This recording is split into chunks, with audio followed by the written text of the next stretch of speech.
juridique et scientifique que Kabila ne peut pas jouir des statuts de l'ancien président. Parce que pour être ancien président... Pourquoi? Parce que quand même il a servi ce pays. Non, pour être un ancien président, il faut premièrement être un président élu. Kabila, en 2001, il a été président 5 ans de mandat. Ouais, vous comprendre que non, moi, lui, je suis qui mouké, pour un kenda qui courait, voilà. La Constitution donne 5 ans de mandat. Et M. Kabila a été élu. Il y a Mayouya. Aïmi Papé tient une victoire. Jacob, il y a Mafia. Entamé une poursuite judiciaire. Il faut que le Parlement Bassangana en congrès pour décider si Kabila Bakanga et Testo va déférer la justice ou pas. Nous avons vu un patriote courageux, Pascal Moukouna. Il est allé à la justice. Mais combien de fois Bakanga ça détruit la jeunesse, ça détruit les jeunes. Parce que c'est un étranger, au hasard, un Libanais, un Indien, qui a favorisé le phénomène Kounouna aujourd'hui. Sa jeunesse. Les noms Kounouna, les yeux en plaire. C'est le pépère de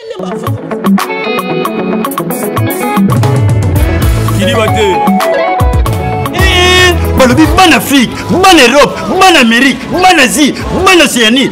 Bisogna tous s'abonner massivement à Cité Zahir News TV. Cité Zahir News TV, ma gag, ma télé-réalité, des missions, ni à télé comédie, culture à Congo. S'abonner massivement à Cité Zahir News TV. Ouais, ban à Congo, ban à Kinshasa, balobi tous s'abonner à la meilleure chaîne. Meilleure chaîne. Comment on a Cité Zahir News TV. Nga vu de loin na s'abonner et bongo yo s'abonner massivement à Cité Zahir News TV. Ayuna Cité Zahir News TV. Pour s'abonner, ma film a bien zali, ma théâtre a bien, ma information a bien, ma journal les ali, ma imou, mieux c'est zali, wapi, Cité Zahir News TV. Yabi soba na mboka. Yobongo nanga, yobongo, y a pas à dire, y a pas à dire. Boya bongo, boya bongo, boya bongo. Cité Zahir News TV. Boya bongo. Kilibate. Balubi, moutoua qui mettait, moutoua j'appelle pour la Cité Zahir News TV. Répétez. Non, répétez, non, il vite aux autres, non, répétez, non, répétez. Non, bien Cité Zahir News TV. Et là, nous. Et je cite Internet. Shit. Shit était shit. Shit. Naringa kizengte so bazo balon denga ozo mema on ndenga bisi nazali kizengte ozali bangeza di Cité Zahir News TV ezali nini iza chaîne Rushu ezali chaîne Rushu Cité Zahir News TV ezali Cité Zahir News TV ezali ana ezali ya Yves Cristiano Nakatala ezali Cité Zahir News TV ezali ya Cristiano Yves Cristiano Nakatala. Nagayi tsabandiku nayiba kite nayibi eyi nini ozaluka oyiba ke papa dienzi na papa mojokele bakumi wapi mais eso yiki pasi tuzali na Cité Zahir News TV ya Yves Cristiano Nakatala. Tala siko bilo bolinga kutala kombo chani kombo le ikombo akola chani kombo le Nakatala awa nde bukutala bagaka baptiat odingotala bémission odingotala sport pokuma sportif odingotala politique pokuma politique soki pe odingotala biso bato tala neti mutoi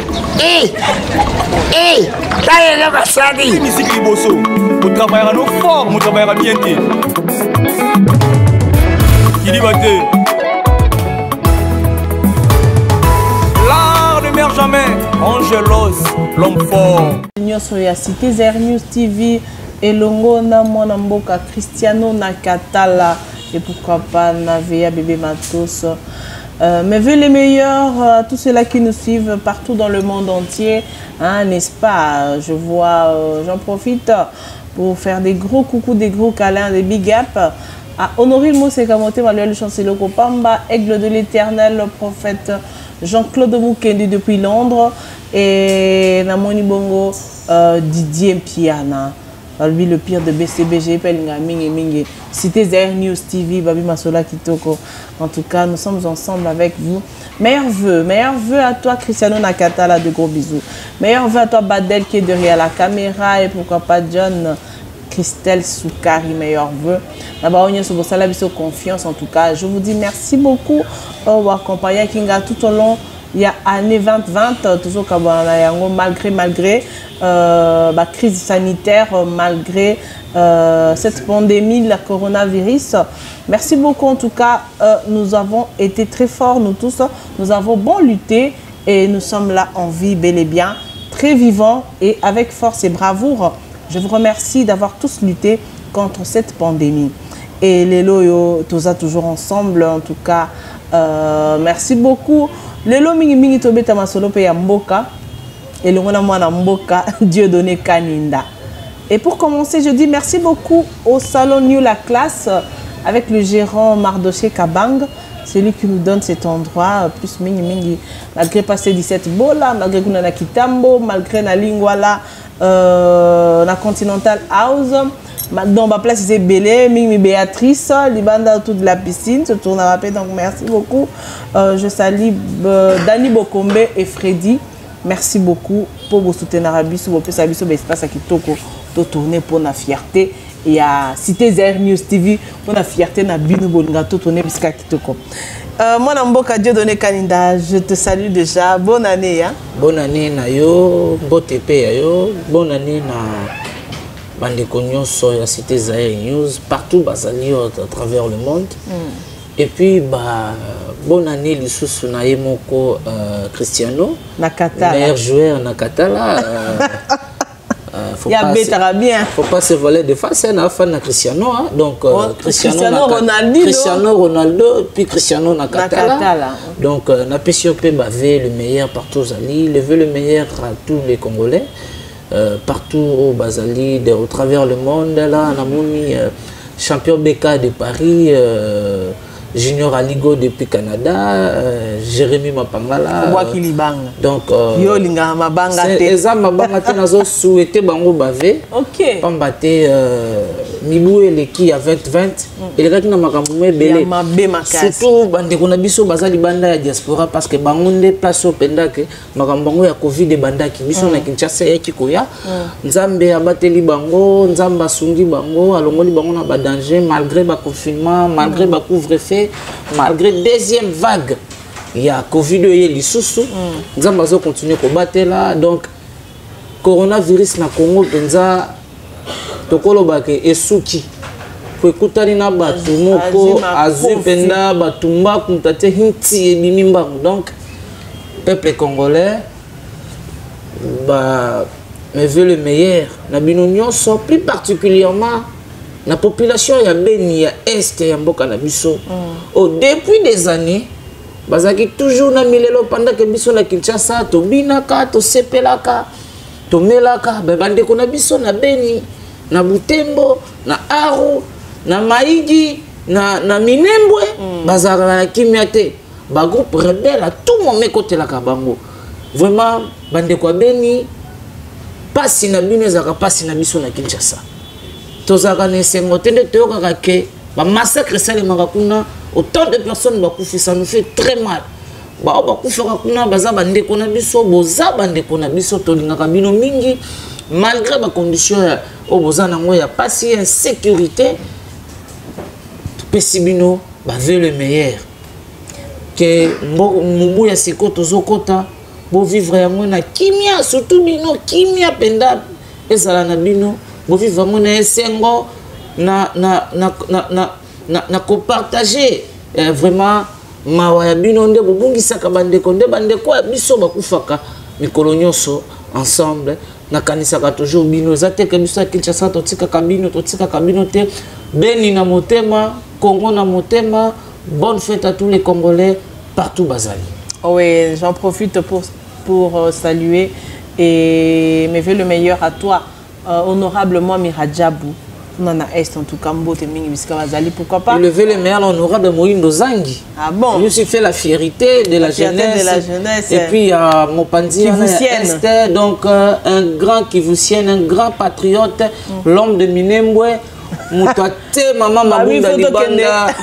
Donc l'homme de pétition honorable Moïndo Zangi pour Namoussala Kitoko, il sera mon futur collègue dans l'élection Zoya, dans le Parlement, Tozalanae, Torokoba toujours au sein de Moussala Mboka. Na PCP Batuto ya Minembwe Mbote, bisous. Bande qu'on a bisoto ya Minembwe, to PCP. Nazo ya Minembwe, hein, kala Minembwe, ça va 2 jours, tant tout journée mokonanda, pour moi ça la journée mokonanda. Na bande qu'on a bisoto ya Banyamulenge nyonso, Bozakuna.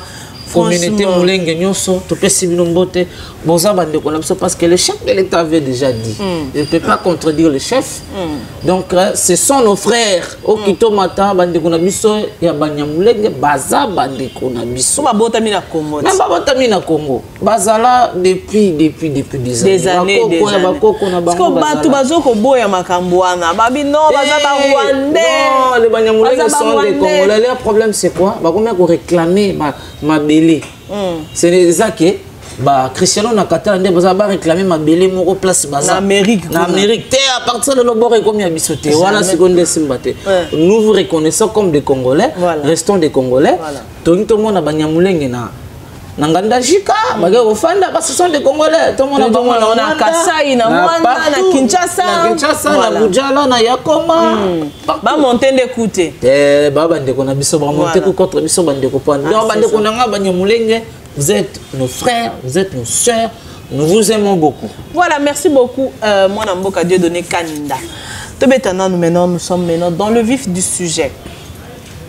En dépit de cela, na kota la makamdenge ezotambolela ozomona manungu nunguke na kati ya makambo ya couvre-feu oyo ndenge ezokendele.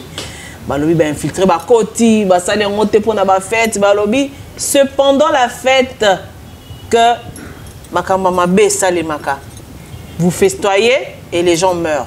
Vous festoyez, il y a des explosions. Vous festoyez, il y a des morts. Babi natanga ba fête nde makambo mabe sali makaming yango mokonzi na biso mwana mboka Félix Antoine Tshisekedi longo na ba oyaye balobaki non ba ko dribbler biso te yonga na ba tie couvre-feu pona kolengela bana mboka pe ko bomba biso. Est-ce que ça bongo? Si, ça a toujours été pendant la fête. Nenge moembi moko monene ayembela kankolo ayemba kasa toujours était pendant la fête que les enfants de Dieu sont détruits, que les enfants de Dieu de babumba kande makambo yebele salemaka. Oui. Bako profiter na batin ba festivité pour na bangu na bakota. Mais le Congo c'est un don béni. Tous les plats ya bayini ya mboka ya osala Congo mabe ba congolais mabe esimbaka kaka te. Nazobenga kaka population quinoise et congolaise en général na vigilance.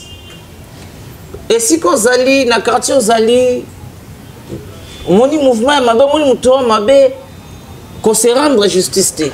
Simbaye memai na maboko ya bakonzi, memai na maboko ya bayi mapinga ya bayi police. Ça tu kende ko signaler déjà. Signaler la police les approche na yo que on a vu un monsieur mais suspect. Tout le monde a ba arme moko mais la police les a zoyé ba memai na acquis de droit. Là ya bandeko po balingi parce que régime akalezaki régime abato ba na mandoki. Donc pour la bango le ba tozu bango bokondi na voie ya élection. Et puis il faut comme ça va Congolais. Nous sommes le 30 décembre. Oui. Et Zaki Mokolo, le peuple congolais, malgré la pluie, Tokendaki ko voté candidat numéro 20. Oui. Le lot déjà des jours pour jour. Oui. Au candidat numéro 20, alors qui n'a pas pour nous. Parce que au bango baloba le 30 décembre 2018, Kendaki inde na maponomi. To pesa ki ngongo na biso na mwana mboka Félix Antoine Tshisekedi Tshilombo. Oh, to sengaki na makambu ebele to votaki sur base ya programme na ye a présenté biso pendant ba moment ya campagne électorale to votaki sur base ya vision o azalaki nango d'instauration d'un état de droit to votaki sur base ya maye o ya bisaki biso sur la restauration d'un état de droit parce que nous avons passé ensemble que l'ancien régime l'État n'existait pas. Dans l'ancien régime, l'insécurité est vraiment monnaie courante. qui vraiment combattre un record dans l'ensemble du territoire national où il y avait déjà un armée qui faisait des entrées de va-et-vient, sans pour autant inquiéter. Maintenant, avec l'arrivée de l'actuel chef de l'État au pouvoir, avec l'avènement d'un État de droit, malgré l'État de droit, Bazo Lukaba menacé. Moto à la qui était sur Bassimi, mais c'est X, Bako déstabiliser Mok. Ah, c'est lui-même aujourd'hui qui est maintenant déstabilisé, menacé à Bimananda à l'État. Parce que lorsque vous assumez des fonctions officielles, tant que vous avez une fonction, à l'État. Et l'élo, c'est dans le même pays où, comme nous sommes en train de voir, une entreprise, il y a ancienne première dame, l'élo, qu'on choqué, qu'on sonné, qu'on fout à impôts et taxes de douanière, à l'État, société égale, et ça envoie et disparition, unité de production. Déjà, une entreprise, déjà, quand une unité de production, déjà, est posé problème de consommateurs. Et l'entreprise qui est en faillite, même entreprise, elle n'a qu'au koufa. Nous ne souhaitons pas que cela soit ainsi. Sauf que, si l'Iniba continue à évoluer, il ne faut pas conformer la Nibé de payer les impôts. C'est ça même la politique fiscale. Vous voulez que tous les citoyens, et un bon citoyen, de payer les impôts. Yozana no futaka ni frais à douane, ni impôts. Vous êtes exonéré illicitement. Pourquoi cette entreprise appartenait, il y a moi si il y a mon konzi à Kala. Mais non. Bien sûr, cette entreprise est beaucoup là-bas congolais, ça fait très mal dès qu'une entreprise est en faillite pour la simple raison que c'est un problème financier. Non. Qu'est-ce que ça peut problème financier? Sauf que avec l'événement d'un état de droit, l'IGF en place, on va enquêter, on va comprendre que la DGD ou la DGI, il a des problèmes dans l'entreprise Songolo. Pourquoi? Ces entreprises ne payaient pas régulièrement leurs impôts. Ou cette entreprise, les frais de douane ne sont pas payés comme il faut. Et voilà pourquoi qu'on mette ordre dans l'entreprise. Maintenant, il doit à l'État congolais beaucoup d'argent. Et puis à la fin, ils vont finir par changer les noms de ces entreprises. Or, ce sont les mêmes entreprises. Donc, on déclare l'entreprise en faillite pour simplement passer par le changement de nom pour dire aux gens que non, l'entreprise que vous poursuivez, ils acquièrent au Koufa. Non, on connaît bien ces jeux-là. Il faut bâtir Kabablo Kouana. Et bien voilà pourquoi nous voulons qu'avec notre actuel régime, avec l'actuel chef de l'État, avec le nouveau leadership, avec la nouvelle vision que le Congo exuit, le peuple congolais a voté Félix Tshisekedi sur base d'un programme qu'il avait présenté. Et dans son programme, il y avait beaucoup de piliers, il y avait beaucoup de choses qu'il avait promis à la population pendant la campagne électorale. Et les lots Oyo, c'est un chef de l'État, la réalisation de Salaki. Parce que le mandat politique n'est pas un mandat de, comment dirais-je, n'est pas un mandat de promesses en promesse ou un mandat où on se plaindre. C'est un mandat de résultats. Et le peuple congolais voulait avoir des résultats, c'est-à-dire les social des Congolais, c'est-à-dire sécurité. Il y a des Congolais qui Azana, Kimia, Bissika, Azali, partout. Aujourd'hui, à partir à 21 que personne sorte. C'est bien bon. Mais la police, ils sont où? Mais terroriser la population. À partir de 22h, tout le monde à la maison, mais il y a des inciviques, des Koulouna, qui continuent à opérer dans les différents quartiers. La police, ils sont où, Général Kassongo, avec ses troupes? Vous êtes où? La population, ils sont dans l'insécurité. Courant, ils sont à la tête. Courant, n'en parlons pas. Heureusement, avant, on a idée, on a 18h, 19h. Mais tu rencontres, il n'y a pas de courant. Au fond de moi, quelque part, aux hommes pépé, il y a le courant à Maï. Dans des quartiers, tu as un problème à Maï. Des quartiers tels que Matongé, quartier Kassavoubou, donc, Bova, Maï, et comme nous, dans le quartier Matongé, ça fait très longtemps, on a un forage dans le quartier Matongé. Dans le quartier Matongé, tu as un forage. Aujourd'hui, ça fait très mal que courant, Maï, et commis, et c'est une obligation. Tout le monde a droit à accès il y a l'eau et l'électricité. Ce n'est pas quelque chose qu'il faut tout le monde de la cas. Tout le monde de la SNEL peut passer au courant. Tout le monde de la régie des eaux peut passer au maï. Non, c'est inadmissible. Voilà pourquoi le chef de l'État Tangoyaki Nabokondi a Sangani Nabatou, Oyo, malgré leur passé, malgré ce qu'ils ont fait, le chef a dit que j'ai accepté l'inacceptable. A Sangani Nabango, croyant que Batona Babongo la motema. Mais Batona Basangani Nabango, ils sont toujours là pour travailler contre les chefs de l'État, contre la nation. Ils sont là pour servir l'autorité morale. Ils sont là pour servir les regroupements politiques. Ils sont là pour servir leur famille. Ils sont là pour servir leur famille politique, leurs partis politiques. Mais le chef de l'État dit, mais niet.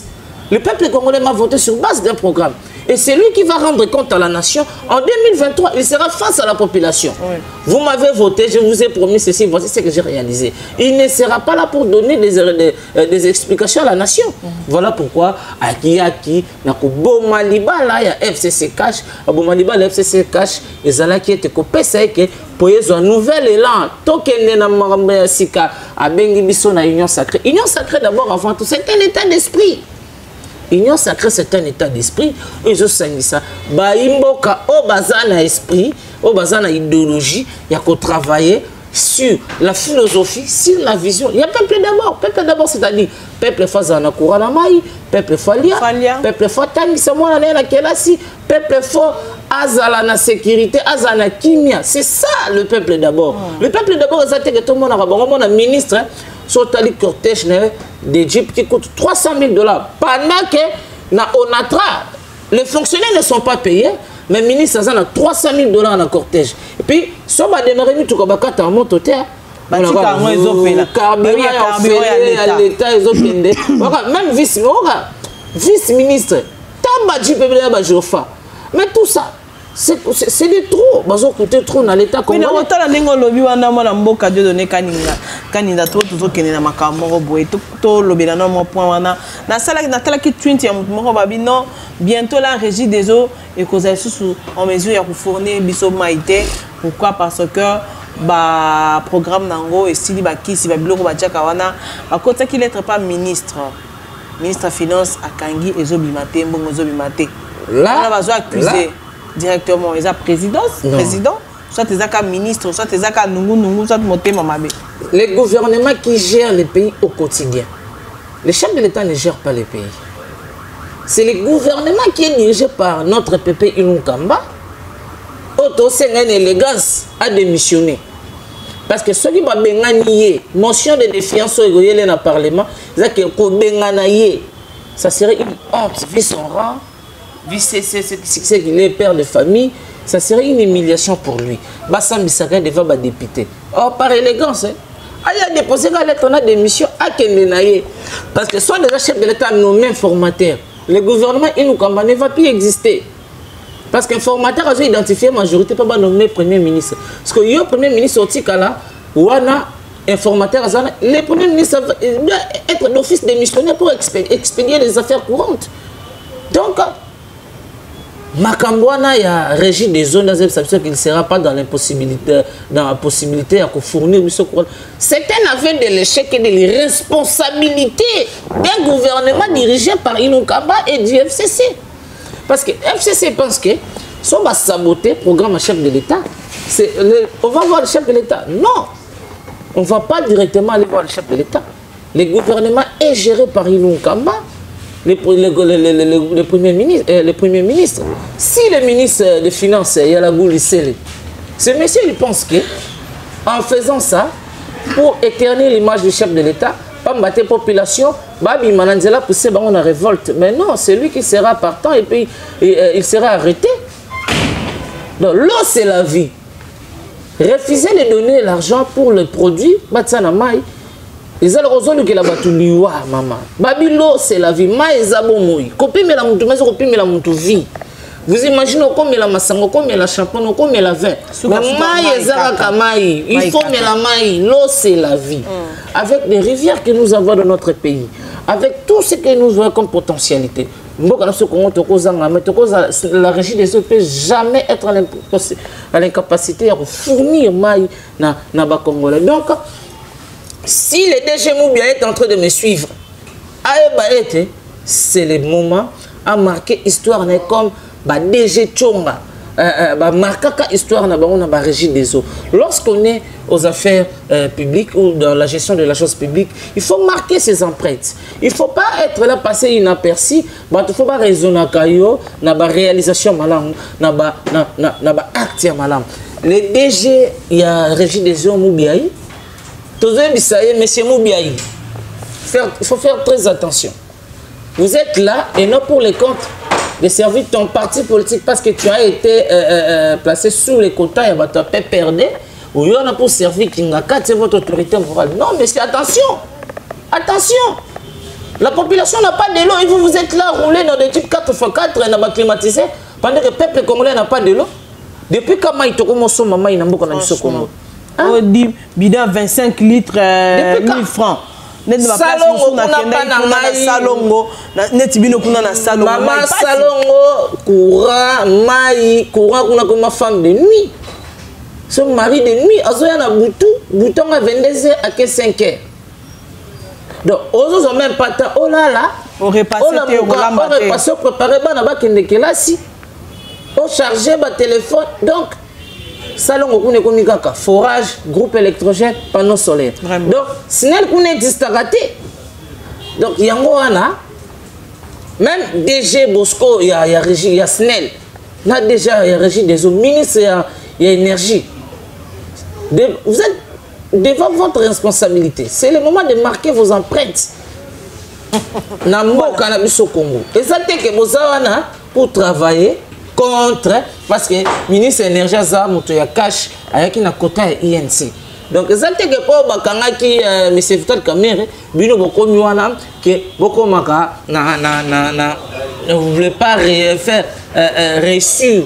mon konzamboka a échoué bokomi ko ça usine il y a renforcement ya mai bataki na lemba imbu bataki na mbudi bazaka na changu na mai njili il faut qu'on renforce on peut pesa batu mai lelo biso tozako sakana na kala tozo sokola mona pompe tamulai awa hotel mai zo lelo ba pompe ko mai milai lelo ba pompe ko mai ase ozo taba ozo ba pompe milai ya lisusu te donc pour la mini production et dimna pression ya mai zaka lisusu te courant na mai et comme luxe na ba immeuble belé na Gombe en plein centre-ville.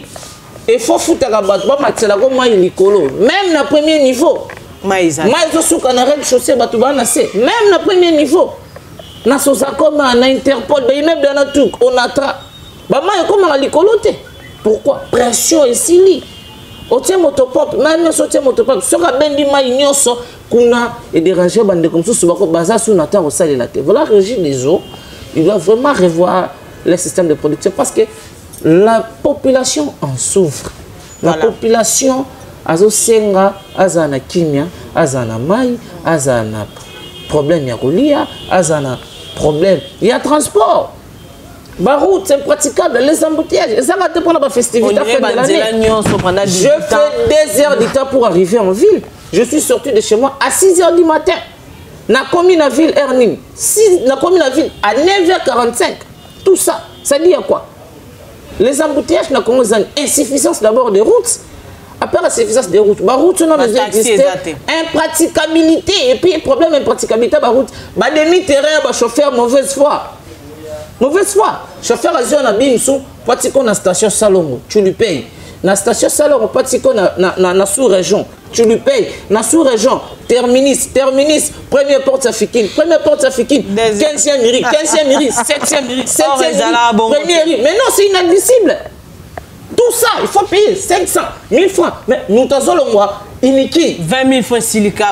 Comme on a centre-ville de fonction publique, à Silici de Jambon. Donc, à Zolan de la salaire, on a Zoakate. Donc, à combien ça 30 $? À combien ça 30 $? Pas 40 000 francs. Vous imaginez la suite? C'est pas la peine. C'est pas la peine. Donc, franchement, il faut vraiment le ministre provincial des transports, le ministre national des transports, le gouverneur de la ville. Vous êtes concernés. Vous êtes concernés. Il faut vraiment parler avec les gens. Il y a ASECO, l'association de chauffeurs.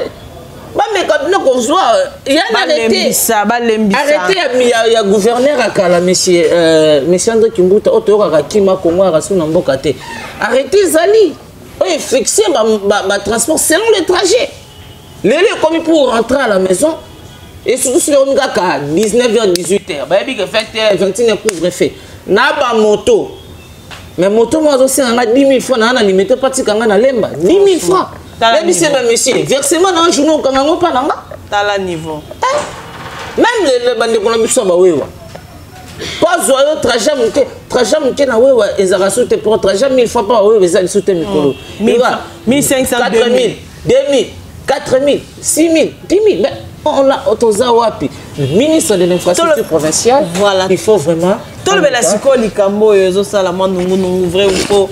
Vrai ou faux, vrai ou faux. Babi moi namboka le sénateur avait ameka qui moi ko s'échapper soit tabeta moi tout na zamba mo boye côté à frontière na biso kuna frontière moko ya mboko de Cristiano na Katala depuis les États-Unis na Montréal alobi lukana no mwana mboka Dieu donné kaninda mekana no ko sembola likambo na ndenge ya bosolo ce qui est solo ce qui le problème ezani ce qui azobanga ce qui messieurs les sénateurs à vie abanga Kolové.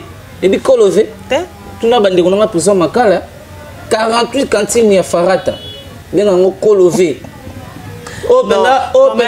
Quand même, bataille rappelle Moutou.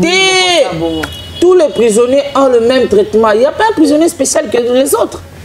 Moto il dit à Benakouin. Na moto à Zakuna à 57 millions. Ils sont tous des prisonniers. Il n'y a pas un prisonnier supérieur à l'autre. Tant en prison. Mais n'importe où ils ont la rate. T'es la caution. Quand vous voulez même Vital Caméra, eh bien, vous voulez le roi de Damage à Palais. Vous n'avez pas de temps à mon qui n'a pas l'air de Sobo, les gars sont badendo, non, quoi. Il y a vous voulez les Damage à Palais. Tous les prisonniers, bazar, droit, vous voulez. Sobo, Boyigolia, c'est ton problème. Baye, là, il y a eu le souci du banda. Donc, vous voulez. Faut benda, toi la possible na tomo na benda, monsieur Kabila na prison, il y a CPI te pour CPI za prison moi lix à cause on a classe na CPI tanga ba livre pour plusieurs ans na ai passe kulutu na biso champion bemba uta que ça vraiment organisé. Il faut prison centrale à Makala. Kolové pepi penda ba ke kuna baza kuna na ba kanye ba PPC penda ata 1500 cantines à Farata. Pour comprendre benda que quand ba congolais ba na ngopona. Toki, Azoluka s'échappa Kima. Mais il n'échappera pas quand il a procès caméra. Il n'échappera pas à la justice. Azoluka, il a des dossiers ici au Congo. Il doit nous expliquer. Président Abisso Lobaki, Félix Abaki, président Abisso Béton, la justice n'épargnera personne. La justice c'est quoi? Ou le droit c'est quoi? C'est une sanction, vengeance légale. Mais Moutolinga Tikane Abino. Parce que Atigignon,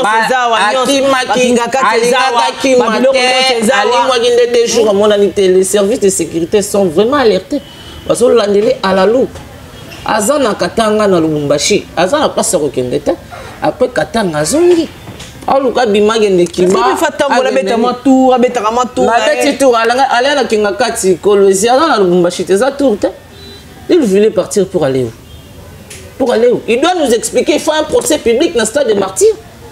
Est-ce que notre ami Rossi Chimanga Koma il est mort? Thérèse Kapangala, Arma Tungulu, les combattants courageux, Floribert Chébé, il a des dossiers. Ma fausse commune à Maluku.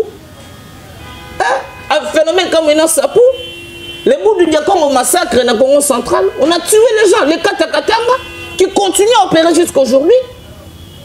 Mais on peut pas rebelle, on peut pas savoir rébellion de moi. Faut poser la question. Le chef de l'État dit qu'il ne va pas fouiner dans le passé, mais la justice doit faire son travail. Le chef a dit qu'il ne va pas fouiner dans le passé. Oui, lui, en tant qu'individu, il n'est pas là pour règlement des comptes. Mais la justice va faire son travail. Le dossier est pour la rater. Et puis, il faut commencer d'abord par supprimer la loi portant statut de l'ancien président. Et puis, Kabila ne bénéficie pas de ça. Comment ça? Il n'est pas bénéficiaire de ça. Il y a un éminent juriste qui a fait une démonstration. Dans Congo, nous avons juridique et scientifique que Kabila ne peut pas jouir des statuts de l'ancien président. Parce que pour être ancien président... Pourquoi? Parce que quand même, il a servi ce pays. Non, pour être un ancien président, il faut premièrement être un président élu. Kabila, en 2001, il a été président élu. Il a voté Kabila en 2001. Tozo en 2001. Sauté en 2006. Kabila n'a pas été élu, il n'a pas gagné les élections. Président Bembaki avait gagné. Si nous sommes arrivés en 2011, bah ça 100% sûr. Le peuple d'abord, est-ce que 100% sûr qu'on gagne le peuple d'abord? C'est anormal, inadmissible. Papa Tchouan Tshisekedi avait gagné. Et comment? Par quelle magie? Bah, on peut se statuer à l'ancien. Moi, j'estime que seule personne qui peut jouir, il y a statut à l'ancien président après ses 2 mandats, c'est le président Félix Tshisekedi. Ok. Parce que il est élu et il va respecter la Constitution.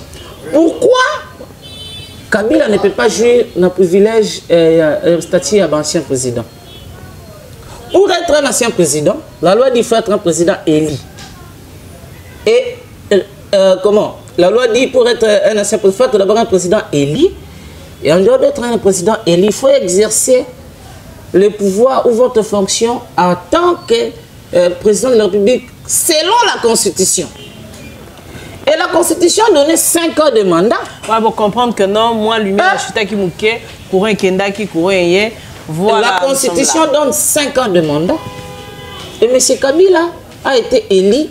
Il y a Mayouya, il y a Papa Victoire, Jacob, il y a Mafia, en 2011.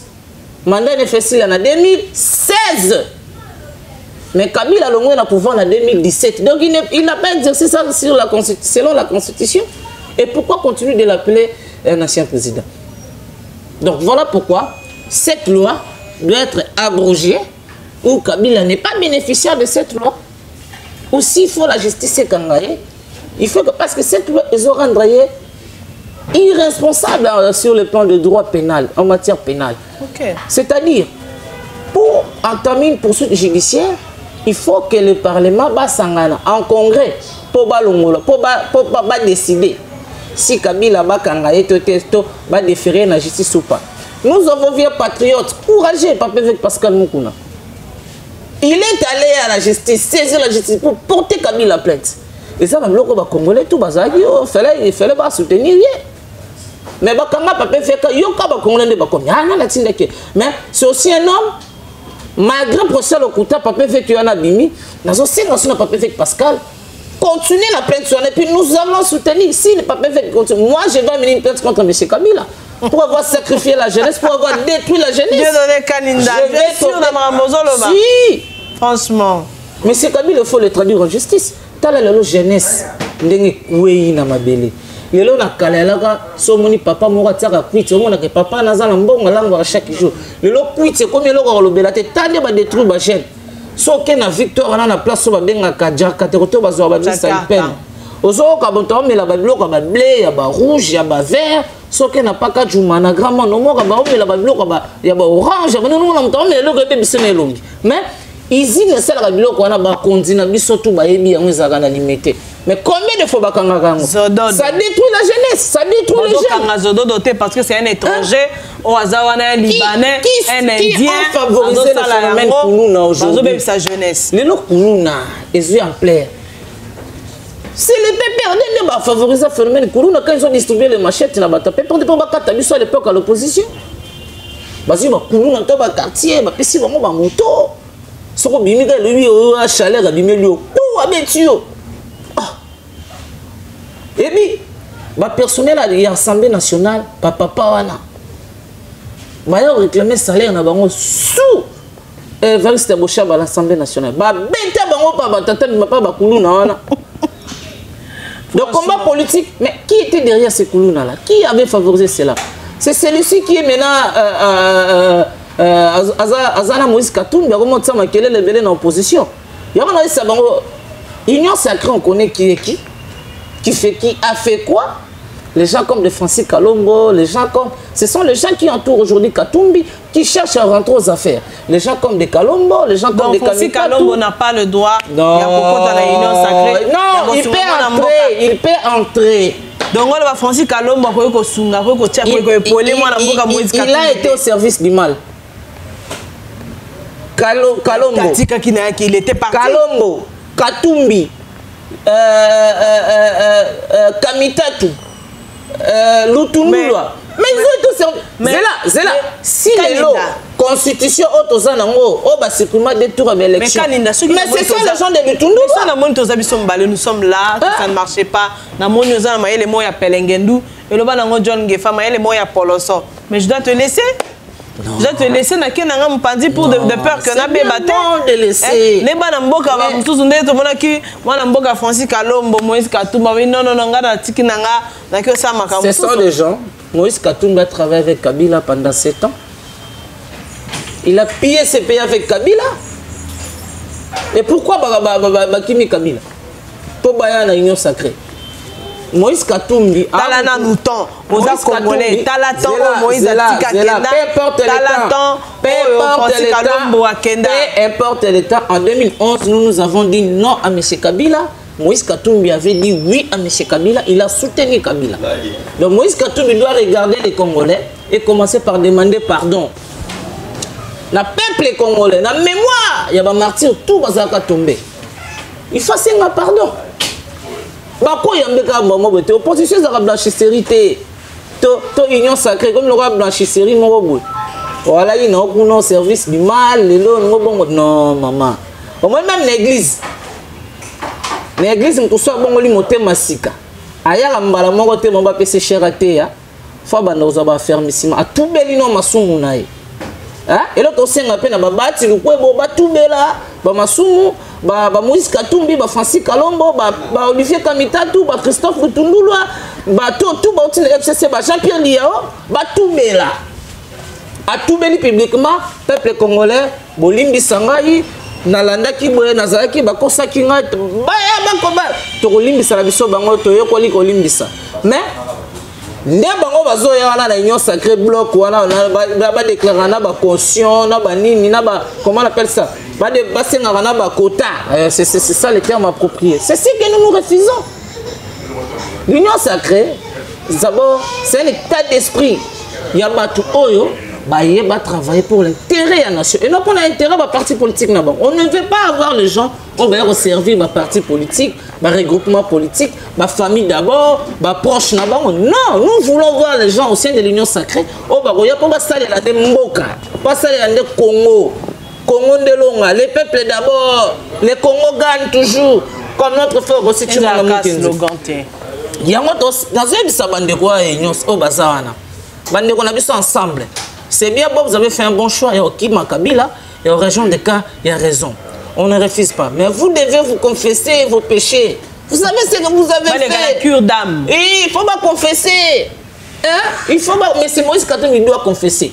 Mais c'est Moïse Katumbi qui doit train de venir à Salaka avant à la gouverner. Et puis, à comme gouverner, Mazemba a vol pour nous aider une équipe Moïse avant comme gouverner. Mais Moïse après à gouverneur. Zona Moïse Katumbi, président Mazembe, Moïse Katumbi, gouverneur à Katanga.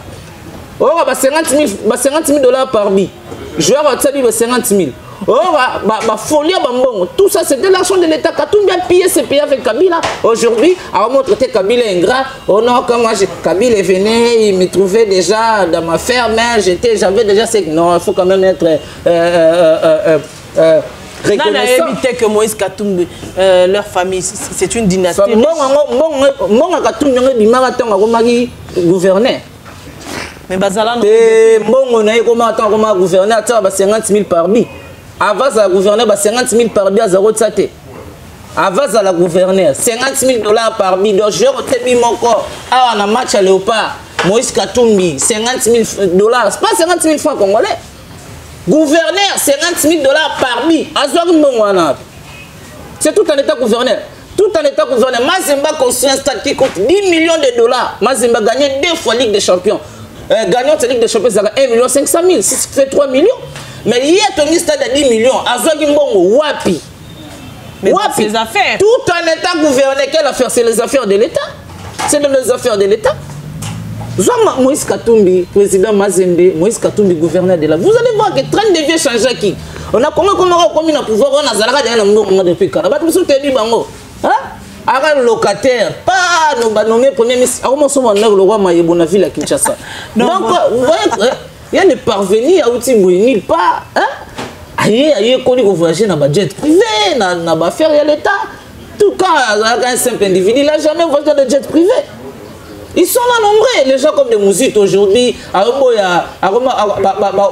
qu'on peut s'abalasser, mais nous sommes au Congo, sauf à Fanny Balobana Kabila, merci. Déjà Mouzito. Déjà Mouzito, déjà Bati, et surtout les gens MSC comme Bati. Kabila lui a tout donné. La santé physique, la santé financière, la santé politique, tout ce qu'il a, c'est Kabila.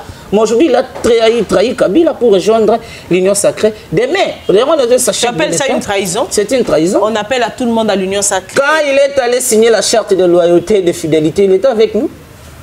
Il a signé, Babenga qui était lui-même. Il a dit, au sein du FCC, les vidéos sont là sur qui?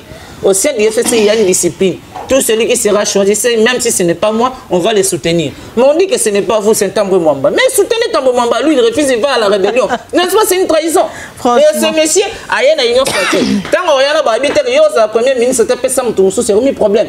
Il y a un sa président Fachi, comme on a tout Oyoki. Le roi Moutou Kamitato.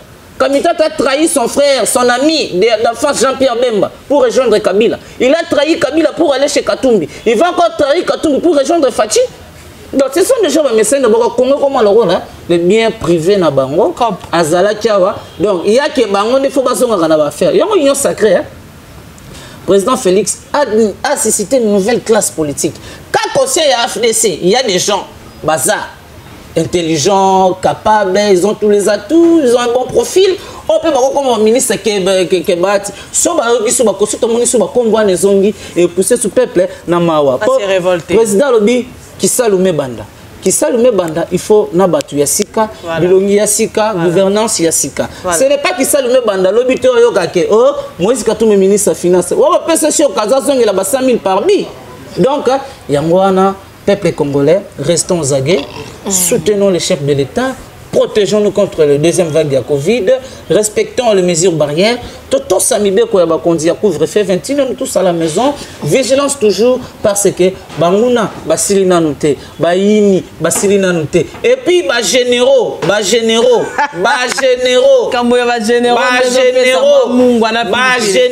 Nakalela, nous coûtons un général Maëli, Donatien. Eh bien, on a un soldat, coûtons un général Félix Mbunzama, coûtons un général Bobozo. Un général Bumba. Oh, comme autant le boss type n'est que motondaro. Hein? Bah général moi, indamu bazala qui aura bah général François Olenga, bah général Didier Tumba. Hein? Bah général donc moto le boss type à soldat. Eh di yo vous. Et là soldat ganga me voit bimagu tuté. Toi ni voit zikana lotoko, voit zikana whisky. Oh soldat on m'appelle Daniel. Baba tumba na ba boîte de nuit soldat bima boîte de nuit bien cuiti. Ah, surtout général ana katanga wana. Yé, azo continuer kaka. Franchement. Ah, bah toi ça zo comme il continue toujours avec ce jeu là. Général Oma Bona Bachel. Ah, général ça va espionner na Tchel mokana baba. Oye bande. Donc généraux, nous avons besoin de vous parce que sans Bino Mboka ils ont l'insécurité. Nous voulons voir les militaires.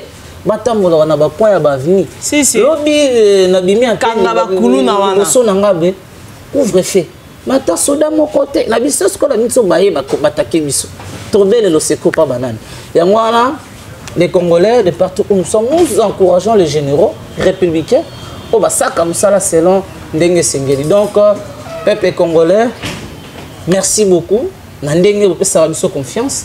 Soutenons tous les bonnes actions, soutenons le chef de l'État, soutenons le Congo, aimons le Congo car ce qui nous unit est plus fort que ce que nous divise. Yangwana ne malobalanga esuka pona mokolo elelo pepo na 2021 prochaine émission 2021 vraiment si tu as 2 jours après lever les meilleurs dans 2 jours tikali nzambe asunga batela ba congolais mbulo ya sika et pesa biso penda makambo mo ebele pesa biso chance longévité paix succès prospérité ya baimbo kanyon sont de partout bazali lever les meilleurs na tata mokonzi ekolo ye moko na mama Denise Nyakeru, mama Boboto, Mama Congo. Mama Congo, mama na biso lelo topesi yo ba bonne fête ya fin de l'année, bonne fête ya fin de l'année na ba mapinga nyonso wana na bandi na général Amouli, général Mbala Musese, général Christian Chiwewe na général Kasongo oya biso ya ville ya Kinshasa.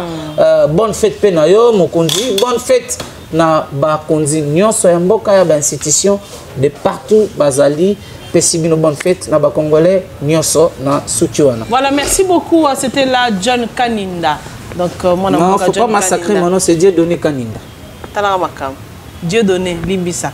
Ouais que magam sekei, magani sekei, Limbisa bo Limbisi. Dieu donné Kaninda.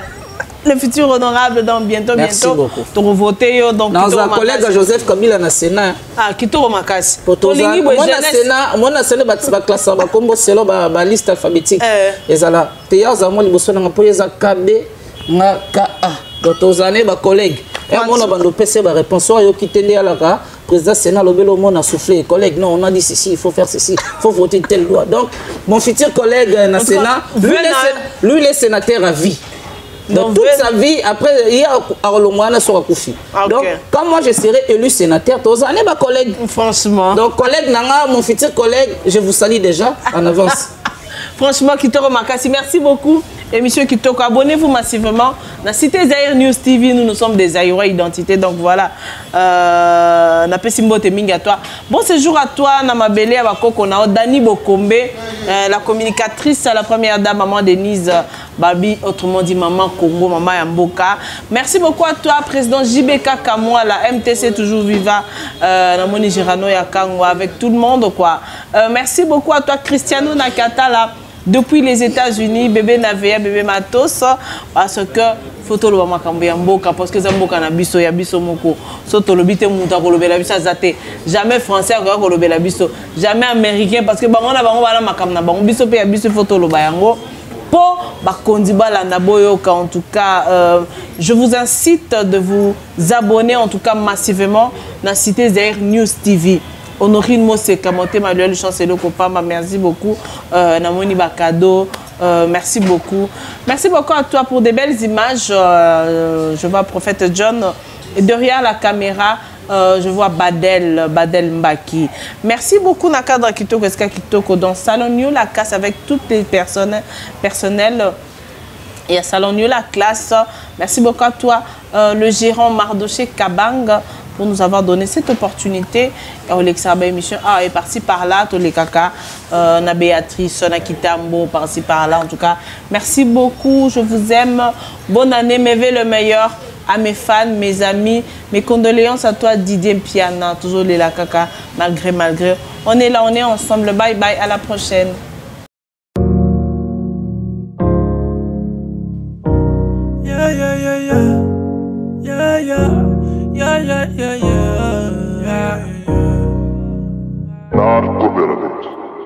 Oui, j'assume mes bêtises. Faut avoir la maîtrise. Je me sécher des larmes. Oh, j'ai du ménage à faire. Pas aller en enfer. J'essaie ta peur de m'aimer. Sois pas gêné, mais dis-moi tu m'aimes. Comment tu vas? Comment tu vas? J'ai du mal à dormir.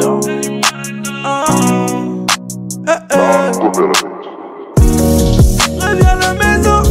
Reviens à la maison. Reviens à la maison. Et t'as raison. Et t'as raison. Et t'as raison. Reviens à la maison. Reviens à la maison.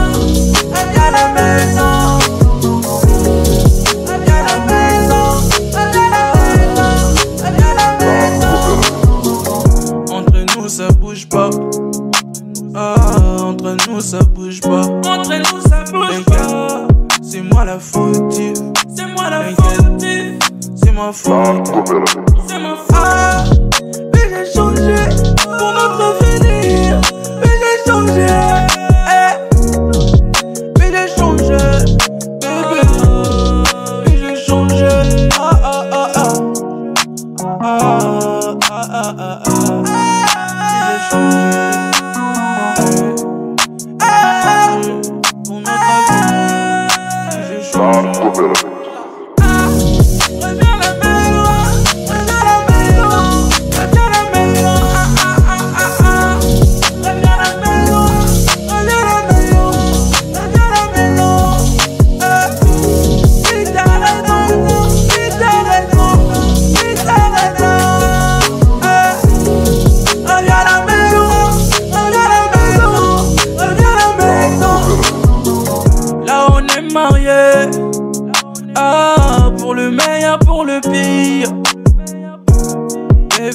nanga, chérie nanga.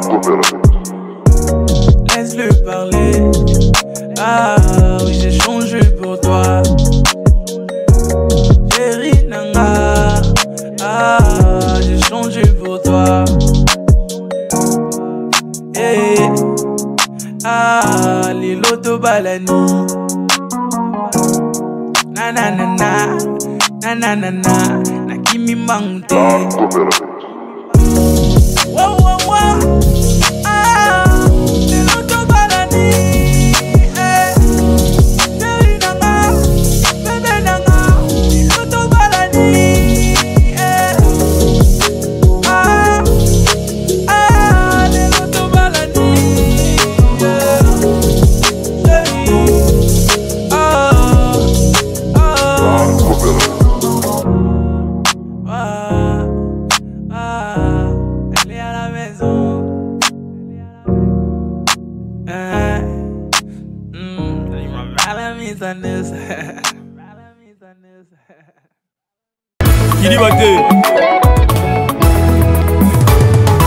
L'art ne meurt jamais. Angelos, l'homme fort. Quand on est fort, hein. Quand on n'est pas fort, on fait les efforts pour être fort. Moi c'est Angelos, c'est boire à mon maman Mélène, Zalimbo, père son âme. Maman Germaine Nzalim Pia. Yoka mwana na yo. Yabo Zalate. Eric Ekabe, un garçon crédible. Pour le gens qui ont embouteillage, Jamoni Potiramba Nanaye, Animi Moussala ne Beba, dans la niveau, Sarah Bouanga, Yaya.